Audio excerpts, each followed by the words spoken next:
did drop the C-bomb about 30 seconds before the recorder was attached to me. So that's now recorded. Excellent. So thank you all for attending. Clearly I'm doing something to make cyber cool. I just wanted to basically set the scene a little bit, and then I'm going to force you into some group work and use your brains so then I can harvest your collective intelligence to improve my work. So just to introduce myself, I'm Cecily. I'm the director of Cyber West Hub. We are a non-profit innovation hub that's kindly hosted by Edith Cowan University and graciously funded by our state government with a huge budget of about $80,000 a year. And I work with my wonderful co-pilot Emma, who's down the front, and we also have a part-time admin assistant. Our remit is to grow the cybersecurity industry and foster startups in that space, because we have world-class facilities at ECU. We train the secret squirrels in the Defence Force. We have IP coming out here that's adopted by Defence Forces worldwide. Nobody knows about it. We're good at mining in Perth. We're also good at cyber. So we try and grow that. And we also have to raise the capability of the state.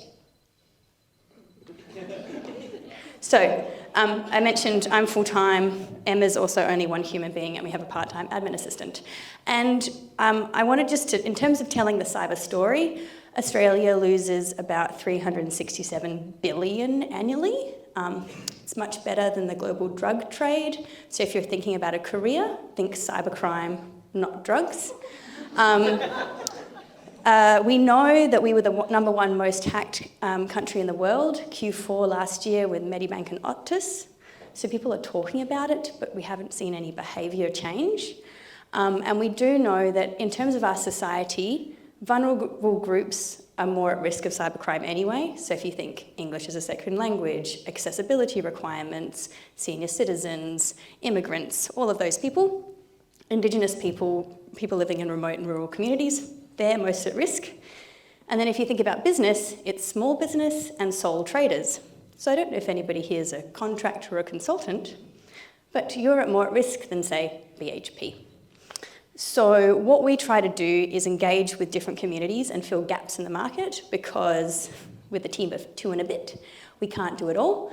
And so what we're good at the moment, and what our messaging is working for, is that we're great at senior citizens. I invented the great name Scams and Scones. We work with local libraries, and the last event we had last week sold out. We had 70 engaged people over the age of 55-ish plus, and we had an hour and a half really lovely session. The same day, we had an unlimited booze budget for the Small Business Association in the same council, working with the same people at that local city. And we had, 4 registrations? 6? Yeah. Well, 6 including people. Yeah, 6 including our friends. So for $10, you could have unlimited alcohol and food on a Wednesday night for 3 hours. You could sit down with a cyber expert and also understand how to procure cyber locally from local providers. I thought it was a pretty good idea. The local business association thought it was a pretty good idea. We had to cancel it. So we're really bad at engaging with small business. The innovation community, they're really cool. Innovate WA has all these really awesome events in the museum underneath Otto the whale. We put together a really cool cyber for entrepreneurs, cyber for innovators, cyber for startups. Also had to cancel it. Something's not landing. My colleague who runs the Data Science and AI Hub is way more popular than us. He runs way more events and he gets way more bums on seats because AI is cool and cyber is not. So the places that we really want to figure out how our messaging isn't landing. So we're good at senior citizens, we're good at students, so inspiring people to study cyber and think through those career opportunities. We're good at talking to most of the tech community, we're trying to engage better with designers in Perth, but we can communicate with them and we can engage with them quite well. And the cyber community, we've really built some great relationships in the last few years. We've had a couple of rebrands, which has really helped. So we're doing well in those spaces. Average citizens, very bad. Small businesses, sole traders, small business associations, we're not landing. Something's wrong with our messaging, something's not right. Really bad with the regions. We've been to a couple of regional events, but the communication gap, and agriculture is also a really big target for Australia. Like, in terms of WA, in terms of our agricultural economy, we have cyber criminals trying to harvest the quality of the data of the wheat that comes from the tractor to the homestead. Because if you know the 4 biggest farms in Western Australia, when they're producing their wheat, what kind of grade it is, and when they're planning to sell, you can manipulate it on the stock market. You can make a lot of money. And you can sell that to perhaps some foreign actors. And I don't know if anybody's read the news. I studied international relations. It's a bit of a tricky geopolitical moment, and it's not getting any easier. And in terms of that capability of Australia as a country, probably we could put that $367 billion to something better. So, really bad at the regional engagement, and even our buddies at the innovation community at West Tech Fest, the messaging is not landing, you know? Every startup, entrepreneur, tech person is like, oh, I built an app. And I'm like, cool, how secure is it? Oh, didn't really think about that. But I'm going to sell it for $1 million to this VC fund. I'm like, cool, which fund are you using and who funds them and how secure is your communication with them? And what kind of data and who's looking after your data? Oh, it's fine, it's a health app. Oh, God. So I've ruined a few dinner parties. I have lots of really bad stories I can tell. But we know that fear isn't a great motivator either. But cyber's kind of like a tax return. You can't avoid it. You have to do it at some point. And even if you procrastinate for 2 years, you're just putting yourself at risk for 2 extra years. So I really wanted to kind of harvest these smart design people in the room to help us figure out what we're doing wrong, and to try and help us with our messaging and think through, you know, if anybody here has set up a small business or a startup or works with startup, like, you know some of these personas we're working with, you have the knowledge that can help us change our messaging. Emma's worked in startups and small business, and we've been trying different things. We love to iterate, we love to prototype, and so far, you know, it's 2.5 years in the job, and me and small business are still pretty disconnected. I did talk to Steve at Innovate WA, who runs the cool events underneath the big whale, and he said the things that gets bums on his seats is the word AI, prizes and pitches. So maybe if we run a pitching event and cyber companies can pitch, that's something we haven't tested yet, but that was my little bit of, I saw him at a sundowner last Friday, I was like, Steve, mate, we had to cancel another event, what's going on? And with all the stuff with the new Minister for Cyber and all the stuff in the news and Microsoft's $5 billion investment, and we're still like, nah, we're good. I've got to worry about payroll and I've got to worry about my rent going up. I don't need to worry about cyber. So how do we make people care about it? Because it is important, even though it's very boring, but some of the stuff is quite easy to do. So that's my kind of intro. Hopefully I've only taken about 10 minutes, 8, yes. So what we're going to do now is I'm going to force you to form small groups, and I can't really tell how many people are in the room, so I'm going to assume that you can make groups of 6 people, and if there's a group of 5 or 7, it's not a hill I'm going to die on. And then I'd like you just to pick basically any audience or persona that group ends up having a little bit of experience with, or you're like, oh, I'd love to design for a tech entrepreneur who never listens to short blonde women. And then you can think through what kind of messaging, what kind of process, what kind of event, what kind of experience do you have in that space that could help us, that could inform us. So I guess it's just our first piece of journey and a bit of research and empathy for us. If you have any engagement with small business, if you know people who are tradies, you know, the plumbers who are going to be building the AUKUS infrastructure down at HMS Stirling are going to have to be cyber secure, otherwise they won't get the contract. It's going to become like a business. You're going to get kicked out of any tender and any contract if you can't demonstrate your cyber capability. So it's also an opportunity to win business. But that doesn't work either so far in how I've written it. So get into a group of somewhere between 5 and 7 people. It can be smaller or bigger. Emma has got some amazing little notebooks, because normally I come prepared with lots of Post-its, but I was at the wrong house this morning, I'm dog sitting, and I didn't. So this is what the newsagent at the train station had. So we've got tiny little books and pens. So if you can get into small groups, and we'll have like a 10 to 15 minute discussion about any of your thoughts. If you have personal thoughts, it's like, I even hate the word cyber. What is cybersecurity? cyber hygiene is a word that I don't use because it's gross. So like, what can we do? Anything from your experience that could relate. Occupational health and safety was also really uncool in the 90s. But it took a lot of human deaths to get us to change our behaviour and to get businesses to change our behaviour. And it's not like a compliance thing. I don't want more people to die because people can't change their passwords or understand that, maybe they shouldn't use open Wi-Fi if they're running a health app. So that's the brief. Pick a persona or an audience or a group that you want to design for. Have a little think about why they hate cyber, how we could message it, really cool ideas. If you come up with the next scams and scones, we will give you credit. You can help us design the marketing. We can do what we want. I'll help get a grant to help pay you for your time. We'd love to work with you. And if you're interested in any ongoing conversations, I'll try and pop up a QR code afterwards so you can join our newsletter. We do run a bunch of events and we do like working with local partners.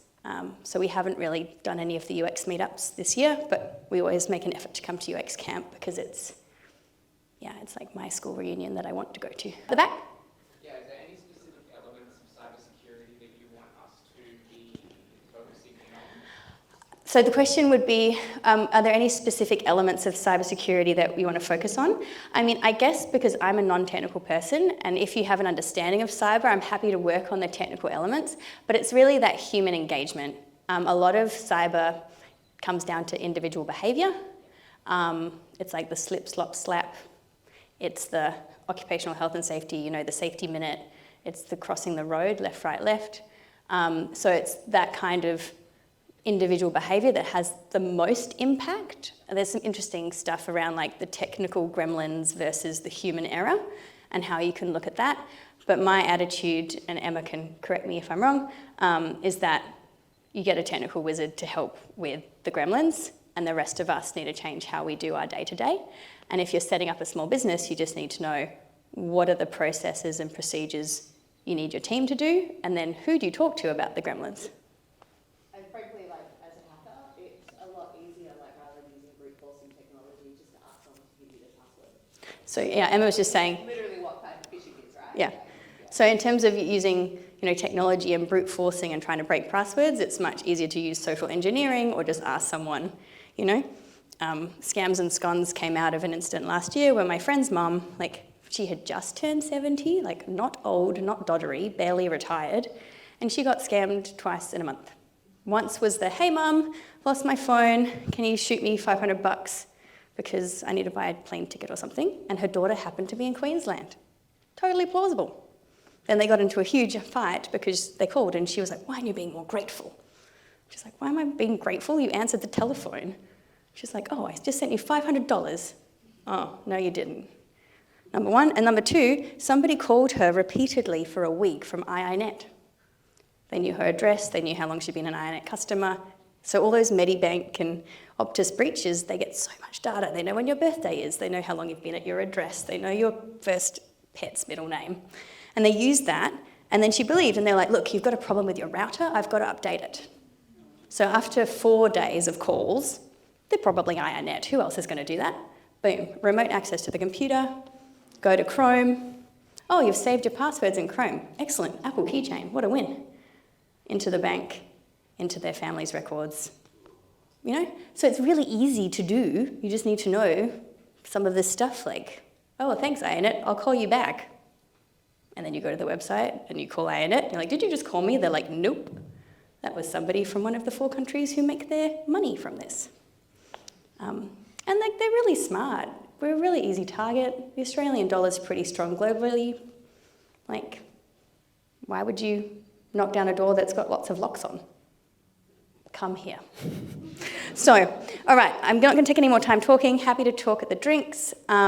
Please get into small groups. I'll come around and visit. Emma's also a roaming resource if you have any particular questions. And then if we have time, we'll come back. And if we don't, I'll just mine all of your information and do a summary and send it out to everybody.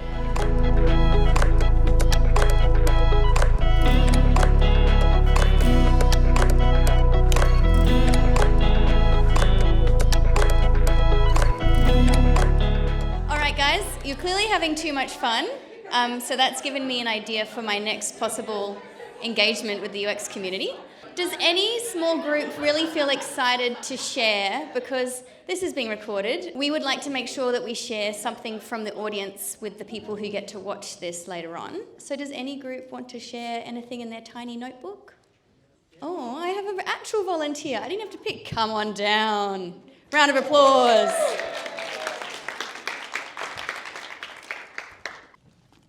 Hello, everyone. So yes, my name is Christian. These are all of my colleagues. I won't go through all of their names, but we kind of took the angle. We brainstormed a few different personas initially, and we had to think about some of the more interesting ones. So we had a few different ideas. We had maybe families or people that have English as a second language. But the one that we actually pinpointed and really wanted to do was millennials. So people who maybe have more of a thinking around technology that they might know it all. There might be some egos there that are kind of restricting them from being open to learning more about cybersecurity because they might know it all or think that they know it all. And the common type of behaviours where these type of people would be experiencing scams would be in that kind of more of a one-on-one buying and selling, so places like Facebook Marketplace, Gumtree, all those different types of platforms, where they would be thinking that they're engaging with somebody who might live around the corner to buy a shirt or a second-hand something. And some of the things, we didn't fully ideate everything, but we did have a couple of ideas around what angles you might be able to take around targeting towards these people. Let me grab my notes. Cool. So one of the things that we did kind of discuss and that came up is that they're not very responsive to things like ads. So you can't really market directly to them with ads online because they're so used to seeing a million ads at once. They're not going to actually have that information that sinks in. And it might be worth having a look at doing things on broader platforms. So if you are trying to target these people directly, whilst they're millennials, and yes, millennials are now 30 plus, yay me. Yes, millennials! They do still hold on to some of those technologies that are seen as things that younger audiences do. So we are still very active on things like TikTok. And those other platforms, so it could be worth actually looking at advertising and trying to approach these type of groups through those type of platforms rather than just sending out email campaigns or ads on Facebook. Also, having it come from somebody who's more of a trusted advocate within that community or somebody who's seen as cool. So that could be an influencer, it could be somebody... Sorry, not saying that you're not cool, but... people that are well known within the community, so somebody who has already got that kind of esteem, and having them maybe share a personal story of how it may have affected them in the past. And the type of things that might actually encourage them to attend these type of events would be to add on certain things that are seen as them leveling up. So maybe adding a certification to it, or doing it as a training course, or marketing it in a way that says that they're going to have these skills to take into their career, which is mostly online now, and kind of taking that angle where it's a level up for them rather than a, hey, did you know that you're vulnerable to this? And that's kind of where we got told that we had no more time, but that was us. Does anyone else want to add something? Yeah, I've got one last thing. I feel like, millennials are in their great podcasting era. Every man and his dog has a podcast, and I think... Every white man. Exactly, yeah. I'll speak for the white man community. But I think also people are attracted to personal anecdotes and personal stories, so something like the best podcasts that, resonate with me are the ones where it's I'm listening to story time or train crash scenarios, and I think that if we kind of masquerade education as more story time and being oh my God, I know someone that got scammed for this, that and the other, it raises awareness in those kind of younger communities, but dissolves the ego of oh hey, here's another 30-something-year-old that got scammed for their life savings. I think it breaks down those barriers. Yeah. We have a podcast, so scan QR code and you can... There we go. Perfect segue. Thank you. Thank you. Round of applause for our amazing group. I look forward to every other group reporting over drinks. But please drop your little tiny notebooks off with Emma when you leave. Side note, yes, I'm a very cool millennial. And we also love to buy a house. And at the moment, settlement agent scams are massive. So that could be an interesting angle as well. We do have a podcast. Please scan this QR code. It is not a scam. And you can listen to our podcast, West Coast Cyber. Come to some of our events. Our newsletter is beautiful. Emma sends it out every month. And thank you so much for actually caring about cyber. Really appreciated it. And I can't wait to read all of your insights. And I've got business cards because I'm really cool. Because as a millennial, other people like these. Who are maybe not from my target demographic. But if you want one of these or you want to talk to me at drinks, please get in touch because we'd love to build a community of people who can help us design to solve this massive problem. Thank you.